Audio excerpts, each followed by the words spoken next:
138억 년 전 거대한 폭발이 일어납니다. 그리고 이로 인해 우주라는 것이 탄생했습니다. 대폭발 직후 우주는 급속하게 팽창했으며 46억 년 전 지구가 탄생합니다. 그리고 최초의 생명은 그 후 약 8억 년 뒤에 탄생했습니다. 즉 생명이라는 존재는 쉽게 생기는 것이 아닙니다. 최초의 생명체는 팔다리도 심장도 뇌도 없었으며 생각도 의지도 감정도 없었던 아주 미세한 크기의 생물이었습니다. 이 시기에 바다는 불투명했으며 하늘은 붉은색이었습니다. 시간이 지나고 9억 년 후 바닷속에 시아노박테리아의 수가 급격하게 많아지게 됩니다. 이 박테리아는 광합성을 하여 산소를 만들어냈죠. 그러나 이것은 그 당시 생명체들에게 엄청난 위기로 다가옵니다. 대기의 산소 농도가 폭발적으로 높아져 버린 것입니다. 이로 인해 하늘은 파래지고 바다는 투명해졌죠. 문제는 당시 생명체에게 산소는 독이었다는 것입니다. 산소가 유전자와 결합하면 유전자가 망가졌습니다. 이때 위기에 처한 생명체들은 한 가지 돌파구를 찾아냅니다. 분화하는 것이죠. 그렇습니다.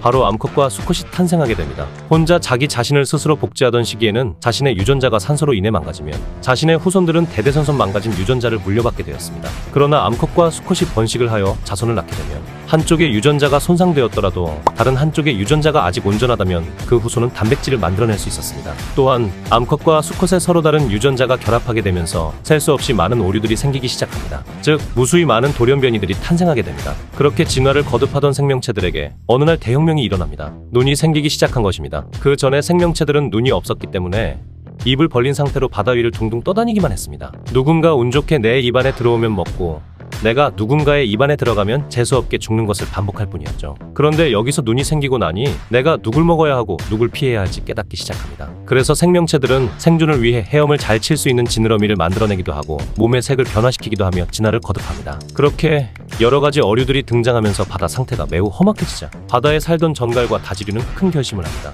바로 육지로 진출하겠다는 것이죠. 이것은 무려 식물이 육상으로 진출하기도 전의 일입니다. 어차피 전갈과 다지류는 야행성이다. 밤에 돌아다니고 낮에는 돌 밑에서 쉬었기 때문에 오존층이 완벽하지 않아도 큰 문제가 없었습니다. 여기서 훗날 다지류는 곤충이 되고 전갈은 거미 등 다양한 생물로 분화하게 됩니다. 시간이 더욱 지나 나무의 탄생으로 인해 육지에서도 수많은 생명이 살 수 있게 되었습니다. 초기에 포유류들은 매우 약한 존재였습니다. 낮에 돌아다녔다간 공룡들에게 잡아먹히는 일이 비일비재했죠. 그래서 이때의 포유류는 살아남기 위해 매우 작은 주먹만한 크기로 야행성으로 사는 것을 택했습니다. 낮에는 숨어 지내다 한밤중에 잠자고 있는 공룡의 발을 갉아먹고 알을 훔쳐먹고 곤충을 잡아먹으며 생활을 이어나갔습니다. 그리고 시간이 더욱 지나 백악기말 거대한 운석이 지구와 충돌하면서 현재 고양이보다 크기가 큰 지구상의 모든 생명체가 사라집니다. 크기가 작았던 포유류와 몇몇 공룡들만 살아남게 되었죠. 그렇게 포유류의 시대가 열리고 시간이 지나 약 350만 년 전 최초의 인류가 탄생하게 됩니다. 지금까지의 시간을 1년으로 압축한다면 인류가 등장한 시기는 12월 31일이 됩니다. 12월 31일 밤 11시에 구석기가 시작되었고 11시 52분에 현생 인류가 탄생합니다. 12월 31일 23시 59분 55초에는 석가모니가 56초에는 예수가 탄생했죠. 산업혁명의 시작은 12월 31일 59분 59초 95 정도로 이렇게 짧은 시간 만에 우리는 단숨에 먹이사슬의 꼭대기에 올라와 지구를 지배하는 종이 되었습니다. 우리는 눈, 코, 입도, 팔다리도, 행복과 고통도, 생각도 아무것도 없는 미세한 크기의 생명체에서 몇십억 년에 걸쳐 보고, 듣고, 느끼고, 말하고, 생각하는 엄청난 진화를 이뤄냈습니다. 나는 누구일까? 나라는 존재를 무엇으로 정의할 수 있을까요? 지금 이 영상을 보고 있는 여러분의 눈과 현재 스마트폰을 들고 있는 손 같은 여러분의 신체, 이것으로는 나를 정의할 수 없습니다. 어느 날 하루아침에 내가 팔다리를 잃게 되어도, 눈, 코, 입을 잃게 되어도 여전히 나는 나입니다.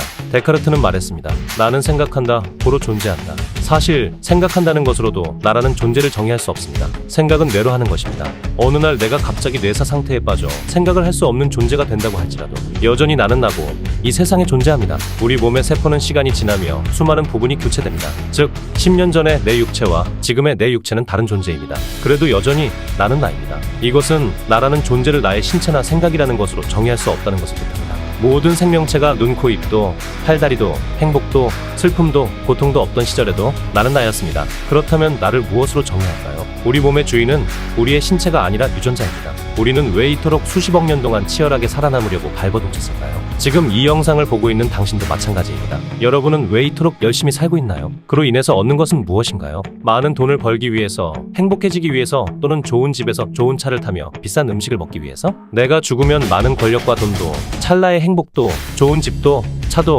맛있는 음식도 전부 부질없는 것이 됩니다. 당신이 평생에 걸쳐 쌓아 올렸던 권력과 통장에 쌓인 어마어마한 재산도 전부 그저 찰나의 순간일 뿐입니다. 죽음 앞에선 모든 게 부질없는 것이 됩니다. 그렇다면 당신은 죽음이 두려운가요? 걱정할 필요는 없습니다. 놀랍게도 우리는 죽음을 극복할 수 있는 존재이기 때문이죠. 자, 생각을 조금 바꿔봅시다. 당신은 나라는 존재가 하나여야 한다고 생각하나요? 그렇지 않습니다. 내 자신뿐만 아니라 나의 유전자를 가진 다른 생명체가 존재합니다. 그렇습니다. 나의 자손입니다. 내 자손은 내 안에서 하나의 존재로서 함께 공존했습니다. 그리고 우리는 짝을 만나 번식을 하여 또 다른 나를 복제하여 세상에 탄생시킵니다. 그렇기에 나라는 것을 정의할 수 있는 나의 유전자는 내 자식에게도 존재합니다. 내 자식이 내 자신이고 내 자신이 내 자식이 될 수 있다는 것입니다. 그렇습니다. 나라는 존재가 확장된 것입니다. 생명체는 노화하여 사망하기 전 자신의 새로운 복사본을 만들고 이 복사본이 죽기 전 또 다른 복사본을 만들며 생명을 유지해 나가는 것입니다. 이것이 바로 자연이 프로그래밍해 놓은 생명체가 살아남는 방법입니다. 생존과 번식은 생명체의 성공적인 삶의 유일한 비결이자 진화를 이끈 생물학적 유일한 목표입니다. 그렇게 탄생한 당신의 자손은 당신을 포함한 채로 계속해서 이 세상을 살아나가게 됩니다. 그렇기에 부모의 사랑은 위대할 수밖에 없습니다. 유전적 손익 계산에 의하면 나이가 든 부모는 자식을 위해 본인의 목숨조차도 희생할 수 있는 존재들입니다. 자식을 잃은 부모에게는 이 세상에 존재하는 어떤 것들을 제공하더라도 일확천금을 안겨주고 어마어마한 권력을 쥐어주더라도 자식을 잃은 고통은 그 어떤 것과도 비교될 수 없습니다. 자식의 죽음은 곧 부모의 죽음이기 때문이죠. 따라서 유기체의 몸은 자원을 통해 성장하고 생존하기 위해 노력합니다. 그렇게 유년기 내내 생명을 유지하고 신체를 키워 번식을 할 수 있도록 신체를 형성시키는 것을 목표의 최우선 순위로 삼습니다. 그러나 성적으로 성숙해진 이후에는 얘기가 조금 달라집니다. 생명체의 우선순위에 번식이라는 목표가 생기게 됩니다.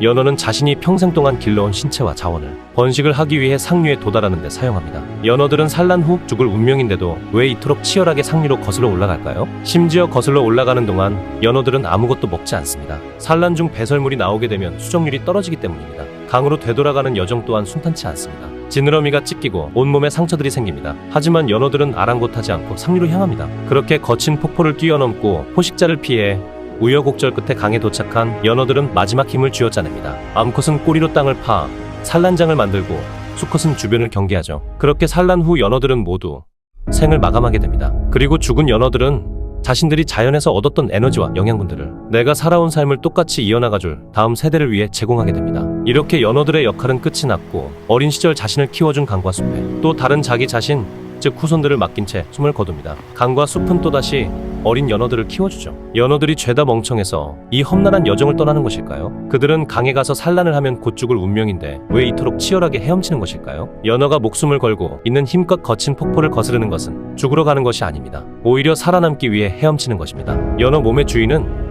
연어가 아니라 연어의 유전자입니다. 상류에 도착하여 알을 낳고 연어의 육체는 죽어 없어질지언정 연어의 유전자는 자신을 복제하여 또다시 알에서 자라나 생명을 순환시키며 자신의 삶을 계속해서 이어나가게 됩니다.